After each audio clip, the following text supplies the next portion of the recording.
Dalam rangka melaksanakan kinerja pemerintah daerah, tentunya terdapat visi dan misi yang telah ditetapkan dan ingin dicapai oleh seluruh organisasi yang terdapat di perangkat daerah.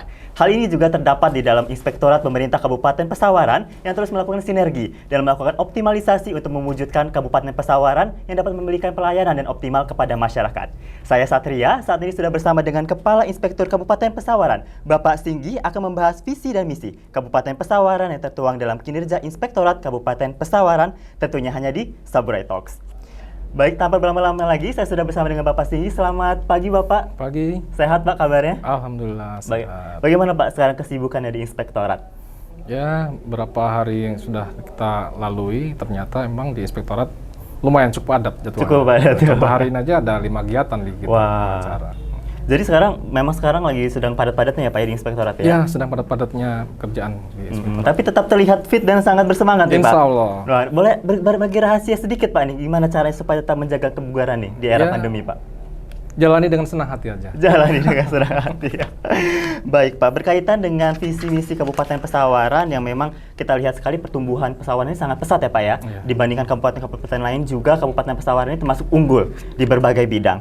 Nah, melihat visi misi Kabupaten Pesawaran yang ingin lebih maju dan sejahtera dan masyarakat yang produktif dan terdapat 5 misi tentunya yang akan terwujud berkat kerjasama pemerintah daerah dengan perangkat daerah. Dalam kelima misi tersebut, Pak, misi keberapakah yang menjadi tanggung jawab besar bagi Inspektorat? Boleh diceritakan sedikit, Pak? Oke, baik ya. Jadi memang sesuai dengan peraturan Bupati yang terbaru ya tentang nomor 20 tahun 2022 tentang susunan kedudukan organisasi ya, tata kerja, tugas dan fungsi Inspektorat Kabupaten Pesawaran. Memang tugas Inspektorat Kabupaten Pesawaran itu membantu Bupati dalam pembinaan dan pengawasan jangan pemerintah yang menjadi urusan pemerintah daerah sama urusan yang menjadi perbantuan daerah. Nah, tentunya ketika kita lihat di Renstra Inspektorat Kabupaten Pesawaran, berbagai program itu terkait dengan misi pertama, yaitu mewujudkan tata kelola pemerintahan yang efektif, pelayanan publik yang berkualitas, kemudian akuntabel dan berkinerja tinggi. Gitu. Jadi Inspektorat ini lebih mendukung untuk pencapaian pada misi pertama. Baik, berarti fokusnya pada misi yang pertama ya, Pak ya tadi ya, yang mewujudkan tata kelola pemerintahan yang efektif tadi, pelayanan yang berkualitas, akuntabel, dan juga kinerja tinggi.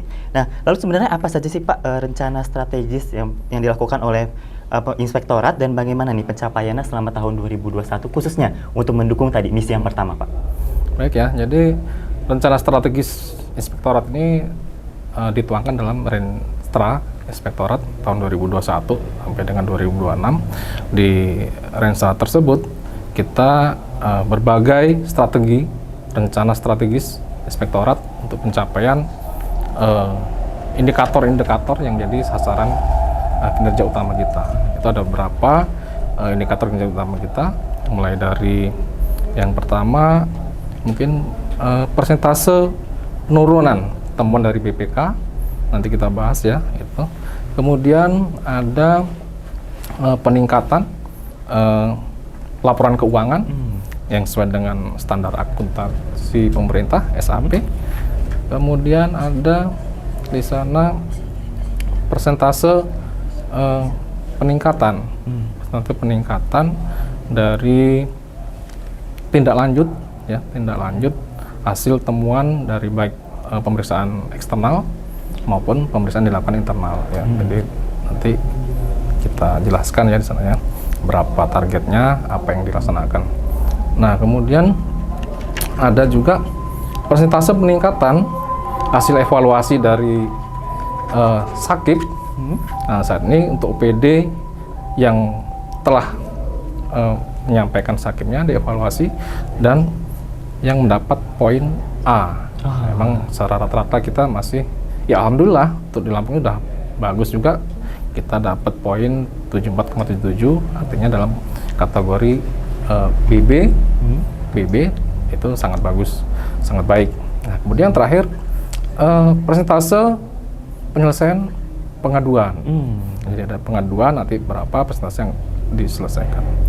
Nah, mungkin kita bahas dari yang pertama ya. Boleh, Pak. Yang pertama itu persentase penurunan temuan BPK.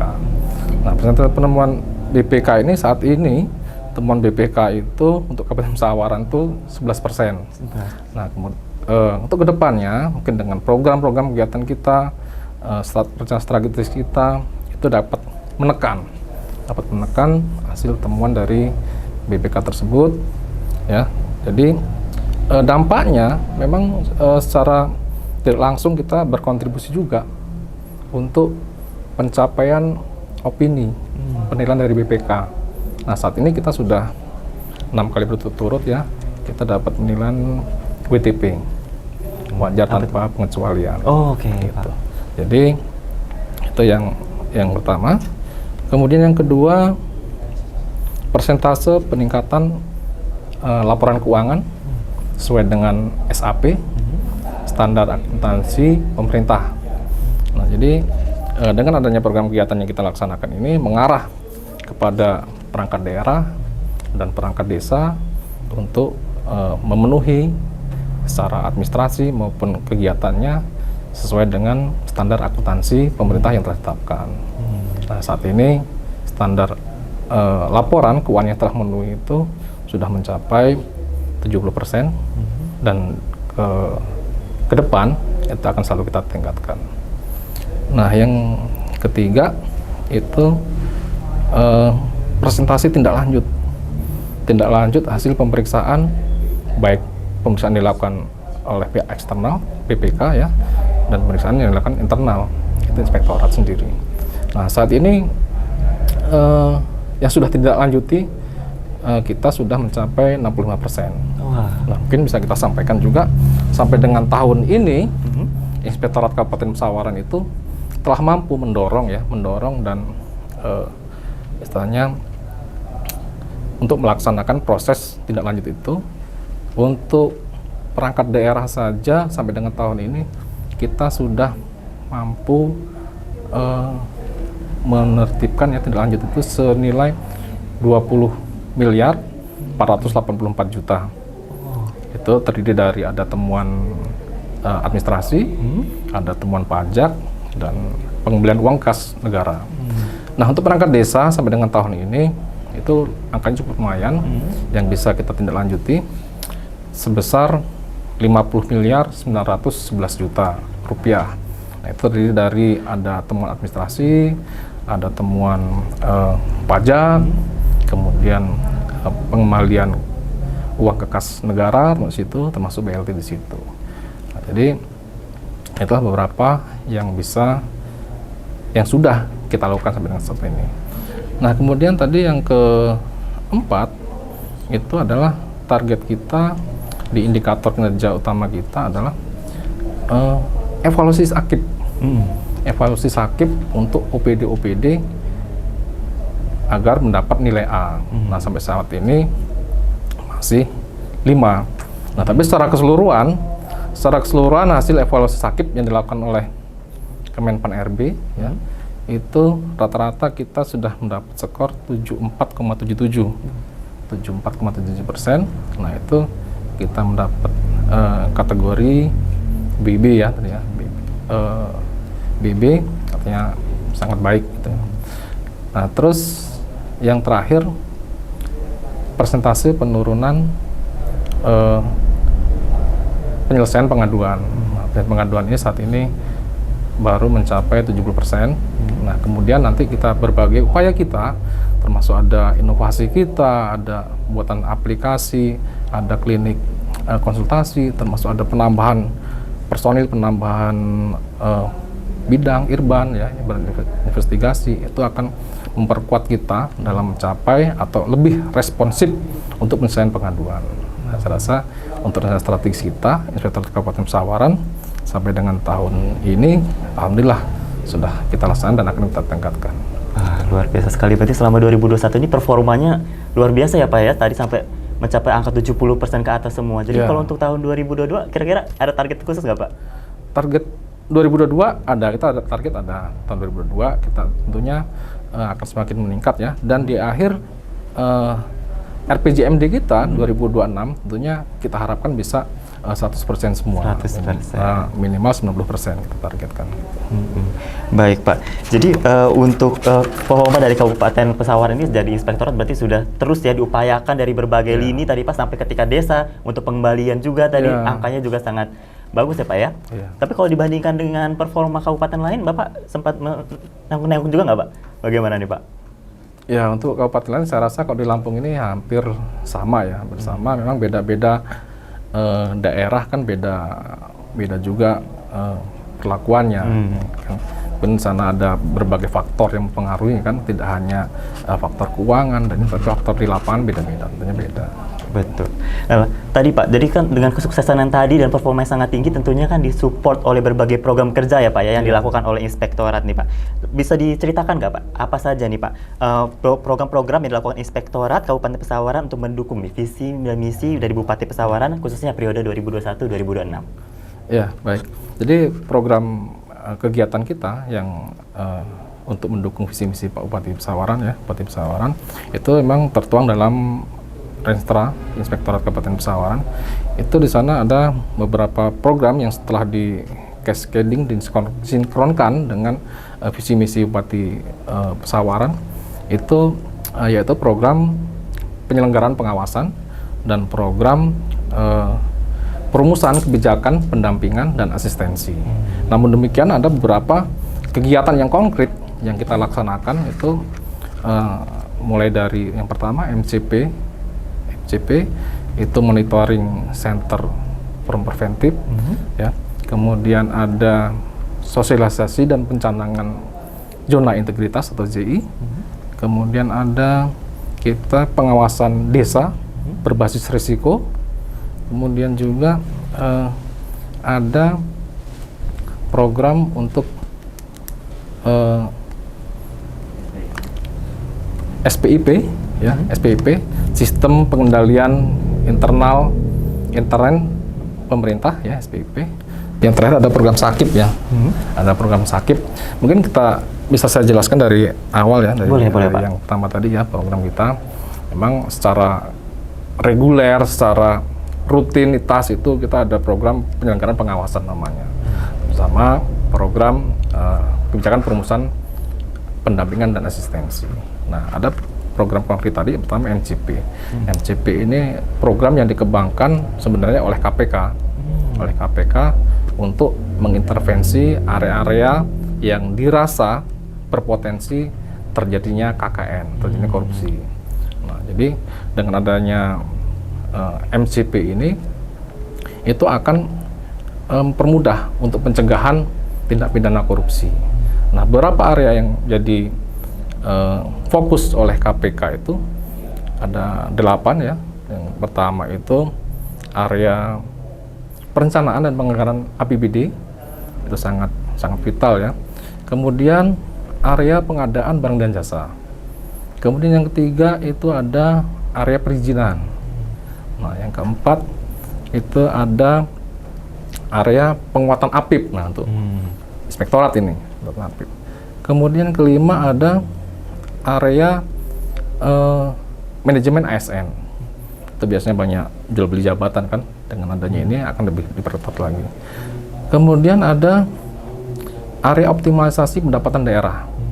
Nah, jadi berbagai program indikator di situ disampaikan di situ sampai mungkin secara nyata, secara real ya, ada pemasangan tapping box dan segala macam. Nah, itulah di area-area seperti itu. Optimalisasi pendapatan daerah. Kemudian ada area manajemen aset. Nah, aset ini sering tumpang tindih kan, makanya harus jelas dan pasti. Kemudian yang terakhir tentang area tata kelola pemerintahan desa. Nah, itu 8 area tadi itu ada beberapa indikator yang dicantumkan di aplikasi itu, MCP itu sebagai bahan penilaian dari KPK, dan kita Pesawaran saat ini kita telah dinilai, dievaluasi dan mendapat skor 86,85. Nah, ini masuk dalam zona hijau. Alhamdulillah sudah sampai masuk zona hijau. Namun ke depan kita akan tingkatkan lagi, mudah-mudahan akan menjadi tingkat kematangan sudah paham mana yang kurang dan mana yang harus diperbaiki. Mudah-mudahan di tahun yang akan datang kita akan lebih baik lagi. Nah, itu yang dari MCP. Yang kedua, sosialisasi dan pencanangan zona integritas. Zona integritas ini penting sekali ini. Itu zona integritas ini ditujukan untuk mewujudkan WBK dan WBBM. WBK itu wilayah bebas dari korupsi. WBBM ini wilayah birokrasi bersih dan melayani. Nah, untuk sosialisasi sendiri kita sudah laksanakan tanggal 26 September tahun 2021. Kemudian pencanangannya sudah kita laksanakan tanggal 10 November. Bertepatan dengan Hari Pahlawan kemarin, ditandai dengan penandatanganan Fakta Integritas. Fakta Integritas para kepala OPD ya yang memberikan layanan publik. Nah, untuk ke depan kita fokuskan 3 perangkat daerah ya, 3 perangkat daerah dalam ini dinas perizinan ya, dinas penanaman modal, 1, yang kedua RSUD, yang ketiga dinas kependudukan dan catatan sipil. Nah, ini kita usulkan ke Kementerian Pan-RB untuk dinilai, mudah-mudahan bisa dapat meraih WBK dan WBBM. Nah, itu yang kedua ya, yang zona integritas. Kemudian yang ketiga, program yang ketiga kita ada SPIP namanya. SPIP itu standar pengendalian intern pemerintah. Nah, program ini sebenarnya dikembangkan oleh BPK. BPK untuk mempermudah atau memperkuat pengawasan yang dilakukan oleh Inspektorat Kabupaten. Nah, jadi kita yang tetap yang melaksanakan. Dan saat ini penilaian kita untuk SPIP ini dari BPK sudah dalam tahap cukup memadai. Nah, mudah-mudahan yang ke depan kita akan mencapai tahap yang optimal. Kemudian yang keempat, program kita pengawasan desa berbasis risiko. Jadi dengan adanya keterbatasan kita ya, keterbatasan sumber daya, keterbatasan anggaran, keterbatasan personil, keterbatasan waktu, kita ada 144 desa. Tidak mungkin kita lakukan pengawasan menyeluruh. Ya dapat kita laksanakan secara menyeluruh tapi tidak efektif. Nah, artinya kita implementasikan pengawasan berbasis risiko. Pengawasan berbasis risiko ini kita nilai desa-desa itu yang berisiko untuk terjadinya tindak pidana korupsi atau penyimpangan. Oleh sebab itu kita implementasikan dengan indikator-indikator. Yang pertama AMJ biasanya akhir masa jabatan dari kepala desa. Nah, itu sangat berisiko biasanya. Kemudian latar belakang pendidikannya, pendidikan kepala desa biasanya ya mohon maaf mungkin kan berbeda antara pendidikan yang rendah dan pendidikan yang tinggi. Kemudian jarak desa itu dari pusat pemerintahan semakin jauh biasanya semakin rentan biasanya kan, karena jauh dari pengawasan. Nah, kemudian penggunaan anggaran. Nah, yang terakhir itu adanya temuan ya, ada tunggakan temuan dari hasil pemeriksaan yang tidak ditindaklanjuti oleh desa itu. Jadi setelah 5 itu kita nilai, baru bisa kita mapping. Kita mapping seluruh desa, nanti temu ada berapa desa yang berpotensi berisiko tinggi. Nah, untuk desa yang berpotensi berisiko tinggi itu, itulah yang kita akan laksanakan untuk pemeriksaan secara intensif. Nah, jadi bukan yang lainnya tidak diperiksa juga, bukan tidak diawasi, tapi diawasi secara reguler. Tapi untuk desa yang berpotensi berisiko tinggi, akan kita lakukan pengawasan secara intensif. Nah, hal ini dilakukan ya untuk agar pemeriksaan kita dapat terlaksana secara efektif dan efisien. Nah, kemudian yang terakhir itu program yang kita laksanakan adalah SAKIP, Sistem Akuntabilitas Kinerja Instansi Pemerintah. Nah, dari SAKIP ini evaluasinya itu nanti kita harapkan semua perangkat daerah itu bisa memperoleh nilai A. Jadi kita dampingi ya, kita asistensi, dampingi. dan kita lakukan pengawasan ke mereka sehingga nilai sakit masing-masing perangkat daerah dapat lebih tinggi, bisa mendapat nilai A. Nah, ini berdampak bahwa perangkat daerah tersebut mempunyai kinerja yang tinggi dan akuntabilitas yang tinggi. Nah, demikian untuk program-program yang saat ini sudah dilaksanakan, ya mungkin ke depan akan kita tingkatkan lagi. Ya. Baik, berarti program ini sangat kompleks dan menyeluruh tadi Pak ya. Iya. Bahkan tadi ada yang pemeriksaan ke desa itu tadi ada yang reguler dan intensif Pak. Berarti Iya. semua desa Pak ya sebetulnya? Semua desa. Boleh sedikit diceritakan nggak Pak? Itu seperti apa sih Pak sebetulnya bentuk pemeriksaannya itu sampai menyeluruh seperti itu tadi? Ya, tadi kan kita pemeriksaan desa berbasis resiko ya. Nah, jadi artinya kalau kita laksanakan pemeriksaan keseluruhan 154 desa itu secara bersamaan, tentunya kita ada keterbatasan waktu, biaya juga kan, ada personil juga terbatas. Nah, tapi kalau kita mapping dengan desa yang berbasis risiko tadi, artinya untuk desa-desa berpotensi risiko tinggi itu yang akan kita laksanakan pemeriksaan secara intensif. Artinya sampai dari perencanaan, dari pelaksanaan sampai pelaporan sampai misalnya di lapangan itu akan lebih intensif kita lakukan pengawasan. Sedangkan untuk desa yang tidak berpotensi berisiko tinggi itu tetap akan kita lakukan pengawasan tapi secara reguler saja. Investigasi adanya pengaduan dari masyarakat